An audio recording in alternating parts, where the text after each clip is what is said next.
All right, and we're back for another episode of the Department Podcast with Stephen Bologna, Joe Paolantonio, myself, Justin Valentovic, and our very special guest, a good friend from college. You'll see a lot of people from college because that's basically all the sources and incredible people we could get at this point. Anthony Walker, you can see his stuff. He writes for Yankees Unhinged or Unhinged Yankees, whatever. What's the site you write for again? Unhinged. Well, it's Unhinged New York now. We changed the name of the site for copyright. Ooh, you're broadening your horizons to the Mets. A little bit, yes. Oof. A little bit. Boy.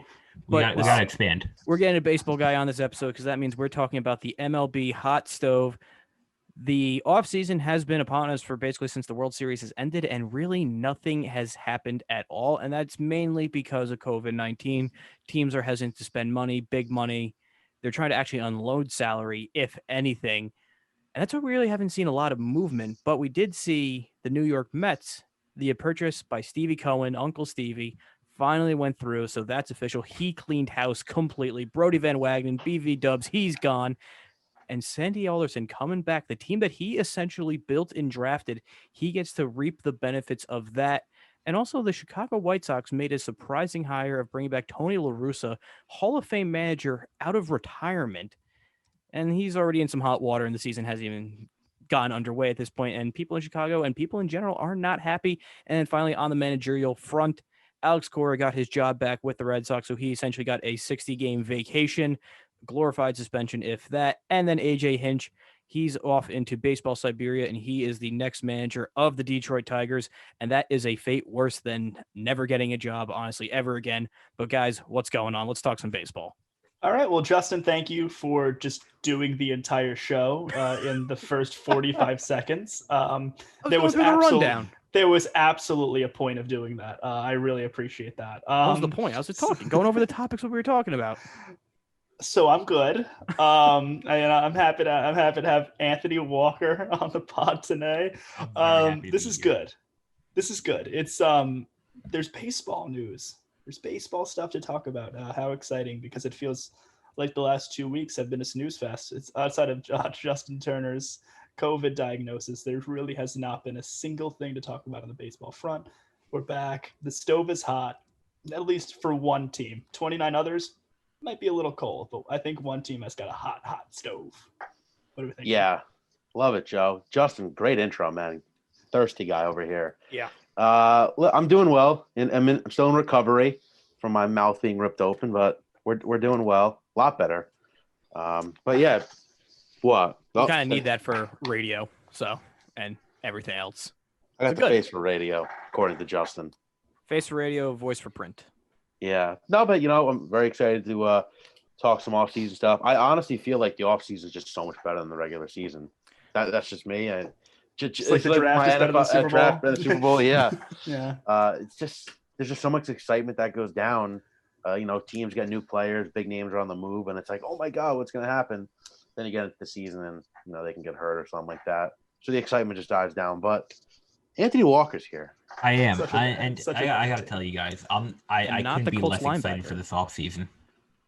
Couldn't be less excited? Yeah, really? Because the Mets are going to be the winner of it more than likely. We're talking about an offseason where teams are out of money, not out of money, but have lost money because of the fan restrictions. And I just don't know how freely teams are willing to spend. Like, we might not get signings until January again, and I'm not a fan of that. Like, I cannot wait, 3 months for some offseason news. I mean, I don't think Trevor Bauer is signing until February. I don't think JT Realmuto is going to sign anytime soon. I don't think this is going to be like last season where he had all the big free agents off the board by the winter meetings. I don't see it. Well, you said, teams are hemorrhaging money because of obviously COVID-19. They had no fans. They couldn't make any money at the gate. But there's one team, or one owner at least, who didn't lose any money other than $2.5 billion. And that was Stevie Cohen buying the Mets. And he has an open checkbook, and he could go absolutely bonkers for players. So let's keep it with that right now. He obviously cleaned house. Sandy Alderson is back. So just initial thoughts on this finally being official for the Mets. This is great. This is great for baseball. As Anthony said, teams are going to be crying poor. They're going to be turning over the piggy bank, and there's nothing going to be coming out. But now, before, there was never any pressure to spend. You know what I'm saying? Because 2 years ago, the famous Machado Harper offseason. All the owners were like, we're all broke, can't help you. But one owner is about to come in and spend. And what that's going to do is I think it's going to push other teams to be like, oh no, like the Mets might just get everyone. We got to do this. So I think it's good for the rest of baseball, but it's even better for the Mets because we are talking about an organization which was so laughably disorganized, so hilariously dysfunctional, that's about to turn a new horizon. Steve Cohen, the way he talks about it, is he's literally only there to make Mets fans happy. There's no other. He's not there to form a profit. He's not there for his brand. He literally just wants to put a winning team on the field. This is George Steinbrenner minus the whole I'm going to hire a private investigator to dig up dirt on Dave Winfield thing. This is awesome. This is George Steinbrenner with even more of a money advantage than he already had on the entire MLB. Because Cohen, if he wanted to, could throw money literally at every single free agent and get them if he wanted to go absolutely insane. Now, off the bat, the most enticing one is Trevor Bauer, just because, that would be a great two to DeGrom because Syndergaard, he's been injured. They're not bringing back. They made the offer to Stroman. He's probably not coming back. Who the hell knows what they're going to do with Lugo, either a reliever or a starter. So Bauer will really be a great 1B to 1A, but also they need a catcher considering they let every single one they have on the roster walk. So JT Realmuto, and the problem that they've never really had since Carlos Beltran is a center fielder, George Springer. Right then and there, they could sign 3 impact players and change this team dramatically. That's not going to happen. They're not going to sign all 3. It's going to be, I mean, it is going to be tough for him to come in, clean house, and sign the top 3 free agents. I don't see that happening. With Steve Cohen running the shots, though, there's going to be pressure. Fans, we know New York fans. I think we know them better than anyone, and they want results and they want them quick. So if we get to January and the Mets have not picked up a big fish, there's going to be pressure. There's going to be a fire lit under Stevie. So I think they'll get one of them. I think it would be the catcher, but I don't know. I'm curious to see what the rest of the group thinks. Listen, here's the thing. The Mets need to bring in one of the 3 big fish, as Joe said. I mean, I was going to agree with him and say JT Realmuto would be the guy for them. But but because Joe said that, I mean, what's the focus on it? So let's go with Bauer here. All right, if you bring in Trevor Bauer, you have a guy in Marcus Stroman who's walking away from the team, right? You're probably not going to bring him back. You can implement a guy like Bauer who has a bizarre personality, and a personality that it's either going to boom in New York or it's either going to bust in New York. And I think Steve Cohen is going to be willing to take that gamble. I mean, we're talking about a guy that's probably going to win the Cy Young this year. If not, he's obviously a top 3. And even if you don't sign, a JT Realmuto, or if you don't sign Springer, there's still plenty of other good fish on the market. You got Marcell Ozuna, who's a free agent coming off a monster season. You could stick him in the outfield. You're coming off a season where you need to prove to the Met fan that you're here to win, especially after last year when 8 teams make the playoffs in each league and you're not one of them. You need to bounce back. And I think Trevor Bauer would complement DeGrom. I think he'd be a perfect 1B, as Justin said, and I think he'd really put them over the top. Yeah, I think if you're a Met fan, you have to be excited. I'm sure we've all saw the quote today from Uncle Steve saying that his window is 3 to 5 years, and this is a team that really you can consider a rebuild, but they have a lot of pieces that are going to help them in the long term. And recently, as of late in all sports, we've seen rebuilds happen a lot quicker than we expect. Walker, I'm going to go against you. I think the Mets need JT Realmuto. Their biggest problem the past years have been when their aces bring them great games, they're only able to muster up 1 to 2 runs, if that. I mean, DeGrom's, record Cy Young year, he was 10-9, and like most of those games were, by 1 or 2 runs they lose by. So if you could somehow get Realmuto, he's going to be asking a lot. Obviously, biggest catcher money in history, probably going to blow Grandal's contract out of the water by 30, 40 million, as projected, going off Twitter. But it's just funny to me how this deal almost got killed. It really did by Mayor de Blasio. Cohen sprinkled his money, $117 million donated to the small businesses in New York, and de Blasio was quick to sign those papers. But this is huge for Met fans, and again, like you said, Joe, good for baseball. And the best thing about it, the last thing on this before we move out, is Sandy Alderson's coming back, and he's the basically the architect of the 2015 team. And a lot of these guys he drafted and his scouting department brought in, McNeil, Dom Smith, Pete Alonso, even I believe was a draft pick under him. These are his guys. This is effectively his team. So really, they're not that far off. And if they add one or two, even if three pieces, they could be a legitimate contender then. I'm sorry, I got to say one last thing about this, and I got a rebuttal against Steve and Joe here. Listen, catchers in baseball are naturally not very good, right? There's not a lot of good catchers in baseball. I mean, everyone is going to be looking at Real Muto because he is the superior. He's probably the best catcher in baseball, and everyone's going to focus on him, and I get that. But let's not forget that James McCann's a free agent this offseason too.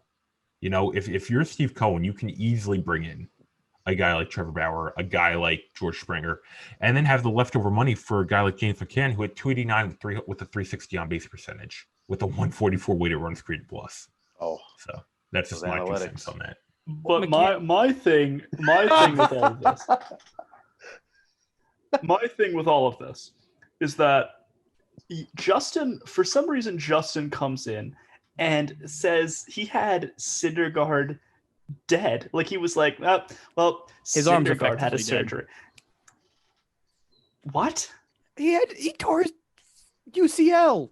So are you saying, oh my God, right here, right now, that anyone who has had Tommy John, just call it a career. Just don't even. This is what you're saying. But he has shown no signs of promise the past 3 years. He's severely regressed. Trevor Bauer and Noah Syndergaard have had almost like an identical little careers here. Well, they haven't, except for the fact.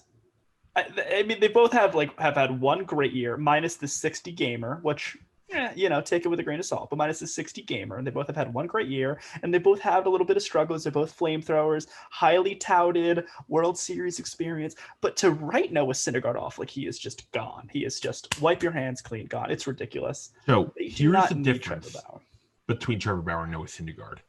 Trevor Bauer had his great year just recently. Noah Syndergaard had his best year 4 years ago and has since had Tommy John surgery and significantly regressed. And no one's writing off Syndergaard. Before this year. Hold up, Joe. No one's writing off Syndergaard. Walker, can you try to fix your mic or something? Because you sound like Darth Vader right now. Anthony, I am your father. Yeah. It was very funny. It's like James Earl Jones just started talking to us. So, Joe, care to yell more about Trevor Bauer? Well, because it's just like, it's so disrespectful how you're like, oh, the Mets need a number two. The Mets need a number two. Like Noah Syndergaard and Trevor Bauer have had pretty similar careers. Okay. Before this year. But then at this point, look at the Astros, right? They had Verlander and they had McCullers. They didn't need to go get Cole, but they did. And look what it almost got them. So you're saying that. If the Mets go out and get Bauer, that's like them, the Astros going to get Cole. You can always use more pitching. There's no such thing as too much pitching. But if I'm talking about needs, you need a catcher and a center fielder, and you need a center fielder. No, for me, I agree. I agree. Trevor Bauer should be the third on the pecking order. It should be Real Muto and then Springer and then Bauer. I completely agree, Joe.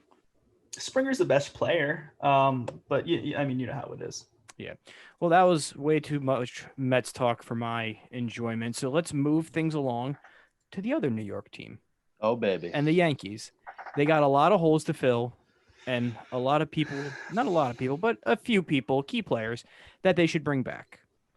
And the main one is DJ LeMahieu, an AL MVP finalist and free agent to be.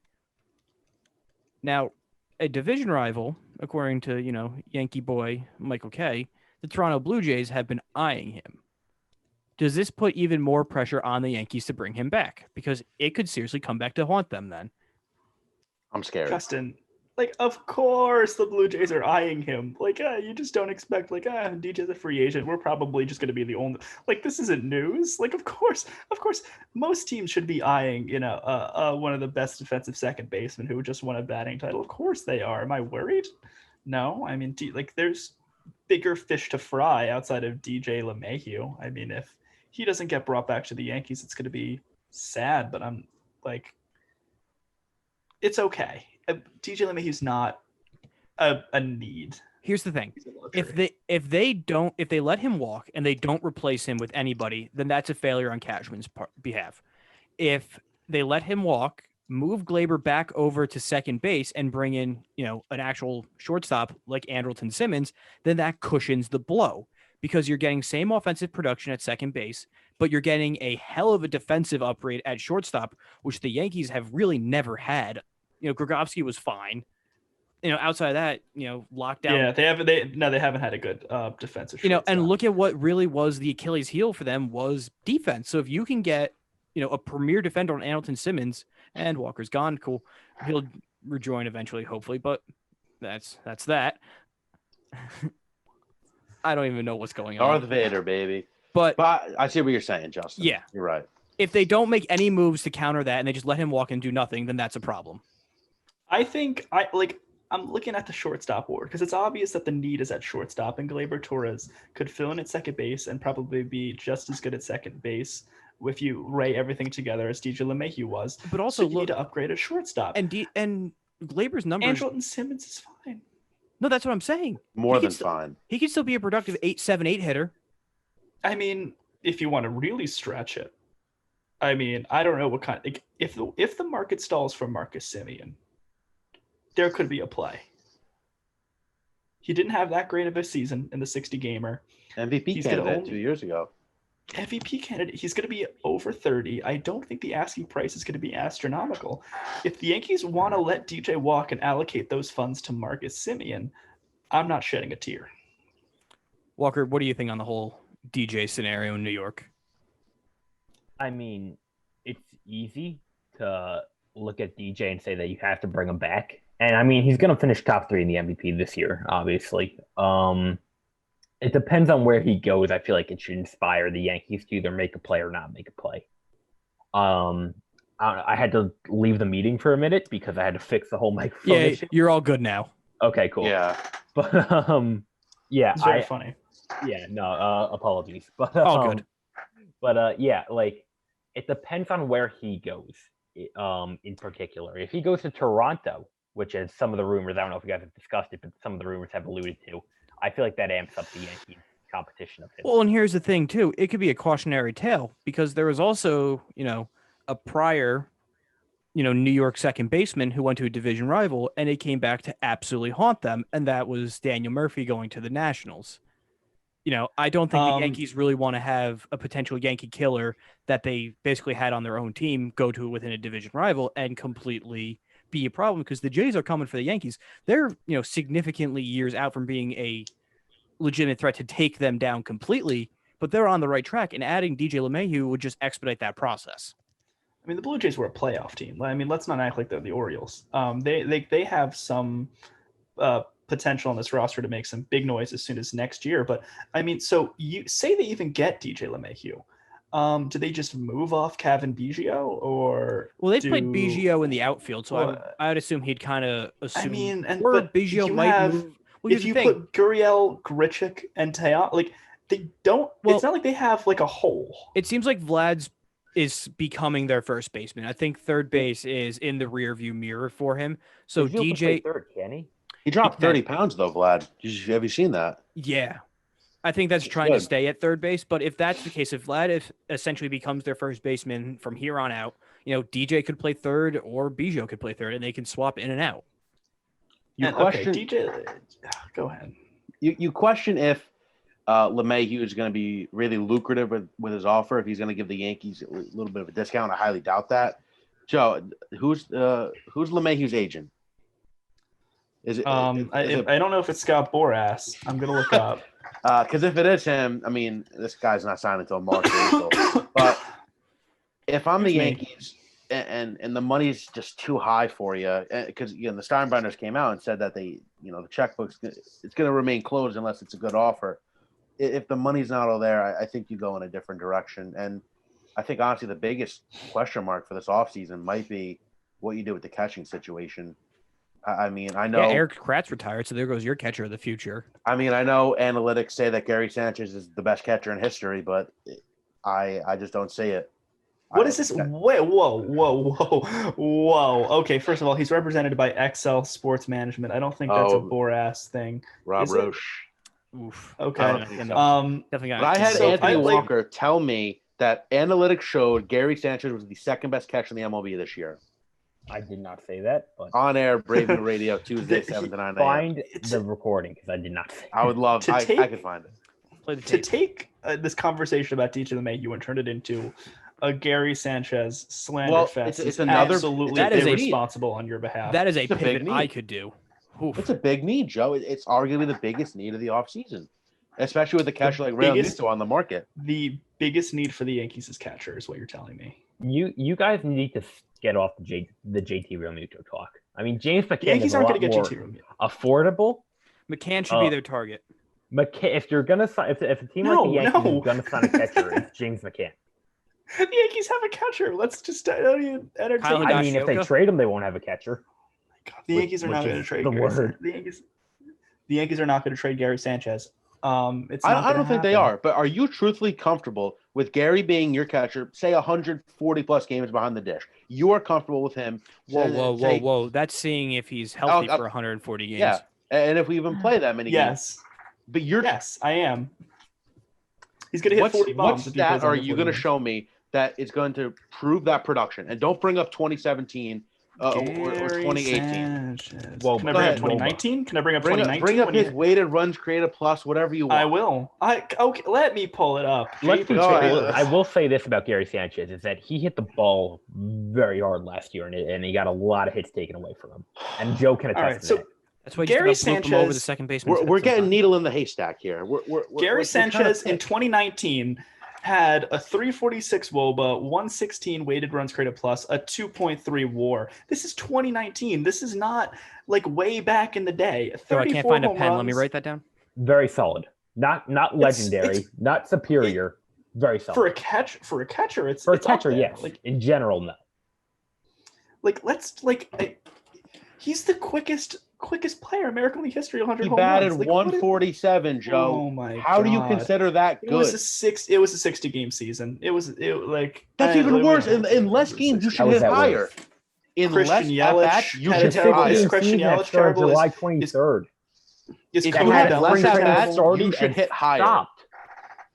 Is Cody Bellinger terrible? He didn't have a great year with the stick. Pete Alonso didn't have a good year with the stick. But at least they weren't getting called out by their fan base to be traded. At least they were somewhat put up. So the fan base now has credibility. Here's the problem. Let me be the voice of reason on this one, which is okay. Because Gary Sanchez has had such high potential and he's showed flashes of that potential, there are hopes that he'll one day get to that on a consistent level.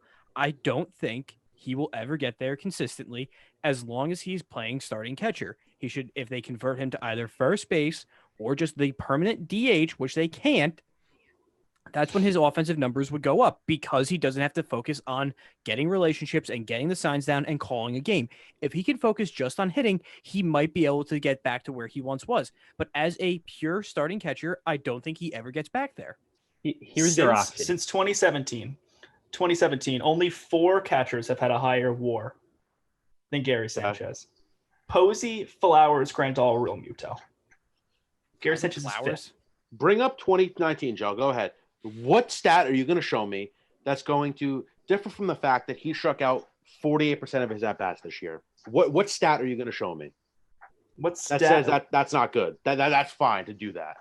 Oh, my goodness. And Baseball Reference says his WAR is minus 0.5, negative 0.5. I mean, first 60-game season. I can excuse someone for not performing well in a 60-game season that started spring training, stopped spring training, started spring training again, and start the regular season July 20th. Everyone played 60 games, or at least You're was acting supposed like to. these guys don't have custom batting cages in their home. They can't get their friend to come in, a major league friend to come in and pitch to them.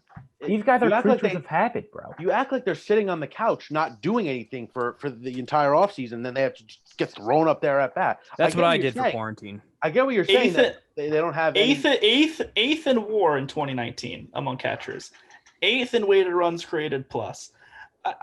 His defense has got. He was a positive defensive player, positive defensive value. His defense actually got better this year, didn't it? Oh, I only did. 36 pass balls this year. I just don't see. And the fact that this is about this was about DJ LeMahieu, Yeah. and then you turned. Let's it move into- things along. I think you take DJ LeMahieu and put him at catcher. Let's move things along better. here. Well, that better. Real quick on the Yankees pitching staff, they have 2 free agents to be James Paxton and Masahiro Tanaka. Who's coming back? Who's hitting the road? Oh, Tanaka's coming back. Paxton's hitting the road. Do you agree I'm with that, with or Walker. do you think that that's what should? Do you agree with that, or do you think that's what's going to happen? Is that what you want to Both. happen, or is that what you think is going to happen? Both. You want Paxton to hit the road? I'm shocked. He's not going to be worth. He's not going to be worth that money. Guy's And fragile. Joe, I agree with you. Forget Yeah, the analytics. Forget the analytics. Why would we forget the analytics? They're so important to the game. Why would- are we? because the Why guy- are we We're forgetting- not on guy- Gary Sanchez anymore. The guy misses 25 starts a year. That's why we forget the analytics. I'm with How many you, games? Walker. How many games has Gary missed a year? Oh, like What about Judge? I think what about in 2019 Stanton? he Uh-oh. played All 130. right. All right, let's not. We're not talking about. We got 10 Stanton minutes here. left. I'm not going down this But- rabbit hole. But I'm with you, Walker. And you can actually Paxton- curse this time, Walker. Paxton, Oh, I'm really? fine hitting Oh, the wow. road. Tanaka, you got to be careful he doesn't hit the landing strip and go back to Japan. I think he's That's what done. you have to be careful of. He loves New York. Tanaka's it. He's going to take less money. Paxton's not worth it. All right, and then Next question. let's just knock out a few quick things. Cora back to Quick Red hitter. Sox. Good, bad. I think it's terrible for the game. Great for the Red Sox. First of all, Alex Cora is like just annoying as a manager. He clearly violated rules with 2 different teams. Faced a 60 game just chill on the couch session. And now he like runs back up like everything's fine. It's absolutely classless for the Red Sox to do this. I feel bad for Ron Renicky. Is Alex Cora though a good manager? I mean, I get he won the World Series. I get he had a dominant year in 2018. Let's not forget though, 2019 the team completely flopped. Yeah. Absolutely. Yeah. Like No, people it can't was- just discount that. It's like they completely forget that the team was 83 and 79 in 2019 or whatever they were. So what do you think Yeah. then? Good or bad? Bringing him back. Bad. I think for the Red Sox in general, it's good. For the game, it's bad. Yeah, Bologna, what do I'm you with think? you. I'm with you. Good for the Red Sox. It's bullshit that he just got off so scot-free. And then Hinch to the Tigers. Do we care? Is it important? That's even worse. That's Yeah. even more egregious. I mean, and the fact that it's the Tigers is so disgusting. Like, how do you go from Ron Gardenhire, like Mr. like old school up front, nice guy, and then just to AJ Hinch, who's just universally panned? And why? Like, if you're the Tigers, why? It doesn't even make any sense. He's a win now manager with the World Series experience, and you're fielding a joke of a roster. It so doesn't even make sense. Like, they literally did this just to be annoying. I love the Tigers' mindset of managerial hires. It's old guy, young guy, old guy, young. It's Leland, Osmus, Gardenhire, Hinch. I like before we know it, they're going to be hiring Tommy Lasorda as their next managerial Mike hire. Scioscia. I love their inconsistency with Bologna, what do you think? Good or bad? I gotta have my head room needs to be fixed. Yeah, I'm with you. It's bad. I feel bad for Henry. He's got to be stuck there for a couple of years. Yeah, well, that can be his sentence then for cheating. But then the final managerial hire, Tony LaRussa, is with the Chicago White Sox, and then he was charged with the DUI before hiring. So that looks great on the White Sox. But going back to the initial signing of him to the White Sox, Joe hates this move. I know that, so you can start. Me? Yeah, you're Joe. And God, you I hate move. it. Oh my God, I hate this move. In a division that seems winnable, when you're watching Rocco Baldelli do a tremendous job, And you see teams that are embracing analytics have so much more success. You just lost to the Oakland Athletics. The Rays made the World Series. Everyone's going younger. Everyone's going analytics. Everyone's going clubhouse guy. You go out and you get the complete opposite. A guy who's out of touch with the game. A legitimate retired Hall of Famer. A legitimate retired Hall of Famer who is going to bunt, who likes to bat pitchers in the 8-hole. Like it's so backwards. It's so disgusting. And to have like just a clubhouse with all those young fun players have to answer to Tony LaRussa. Can't wait to see Eloy Jimenez bunt over Tim Anderson from first to second. Oh my god, I'm gonna hurl. That's such a disgusting visual. Bologna, what do you think? According to the police report, he told officers, "I'm a Hall of Famer, and do you see my ring?" This guy, he's Nice. He's hard-headed. I mean, it's a risk. I really don't have much opinion on it. This is a team that made the playoffs, had a lot of hype, a lot of good young talent. But Whose dog was that? Joe let the dogs out. Was that Buddy or Baxter? Oh, he's not going to speak.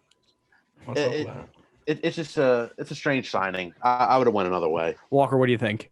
I have the mindset of you always got to give a guy a chance, before you officially judge him. At the same time, I love what the White Sox did in firing Rick Renteria by saying, you know what, we're going to try and go in a new direction, because that's how I took it. And then they just didn't. Well, they went in a different direction. They went in the Tony LaRussa direction, which might be worse. But at the same time, you got to give him a chance, So I'm not going to completely kill it yet, but I mean, at the moment, I don't love it, but I don't really hate it either. And finally, on the last few points here, we have two pretty good starting pitchers hitting the market, Charlie Morton and Corey Kluber. What are your predictions for both of their landing spots? I think Charlie Morton is going to end up taking a nice little 1-year deal with the Marlins and then hang it up. And I think Corey Kluber is an interesting case. I could see him ending up with the Angels or a team like that, or the Blue Jays, one of those second-tier sort of squads. Interesting. For me, I think Morton goes back to Tampa Bay. I think they can bring him back a little bit cheaper deal. And I'm with you, Joe. I think the Angels for Kluber. If not, he's got Yankee written all over him. I'll take Morton to retire. I think he's done. I think he's spent. I mean, he's won a World Series. He's done pretty much almost everything you can accomplish except really win a Cy Young. I think he's done. As for Kluber, Steve, I agree with you. This is a classic Yankee 1-year deal. See what happens. 1 year, $8 million, kind of like a Troy Tulowitzki type of thing. Obviously signing him. They're not going to be signing him for the minimum, but they're going to sign him to 1 year, $7 million deal, 1 year, even more, 1 year, $15 million deal. And you see what he can do. If he doesn't work out, oh well, it's $15 million. If it does work out, great. And as Joe's having fun with the rundown, final prediction for the MLB offseason, the Cleveland Indians want to dump Fransisco Lindor before opening day. Where is he going? He's going to stay in Cleveland. I think this is all a bunch of hot air. If he does get dealt, it's going to be very interesting. If he does get dealt, maybe I could also see the Angels really having this conversation and really wanting to pull the trigger and finally make a big move because God knows the free agent pool has been pretty tough for them. So I'll go with Angels for my bold prediction for Frankie. Walker, what do you think? I don't know if this team has the pieces for it, but I like the Cubs here. You got Javi Baez, who came off a rough season.